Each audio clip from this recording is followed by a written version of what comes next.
You may then know in your beating hearts and your tortured souls the full extent of those whose you and your mockeries have disgraced. This tale, the stranger began, remaining stiff as if he were a statue cut from marble or granite, with his unwaveringly menacing glare eternally fixed within the fire's flames. This tale begins with the priest of my native land, Father Dirkenschall. You see, the father was a good man, a righteous man.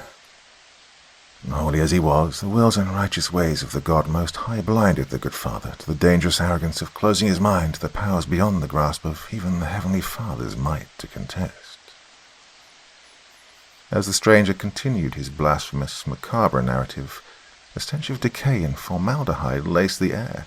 It was breathed by the congregated audience, forcing more than many of them to begin to gag, whilst others attempted the banquet they'd enjoyed profusely from being emptied from their stomachs as the offensive odour continued to pollute the formerly fresh air. Father Dirkenschall, the stranger continued, had no tolerance for any such aspect of life that was not deemed as being of God's will.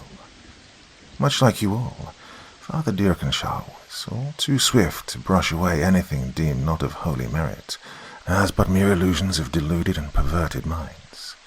Like all of you, the father conducted his life in this manner for many a generational cycle, blissfully ignorant of the forces that play beyond the sacred rites of the Christian faith. The flames began to shift colour from the bright orange to an infernal red. All at once the formerly lost heat returned twofold, forcing the patroness to profusely sweat. Beyond the mild physical discomfort, however, was an infernal terror that this, as well as the previous phenomena, must in some way or another be connected to the stranger. This collectively agreed-upon conclusion was not voiced by any, however, so as to not draw any undesirable attention to themselves, as well as to feed their equally growing sense of morbid curiosity in hearing exactly where the stranger's story would go next.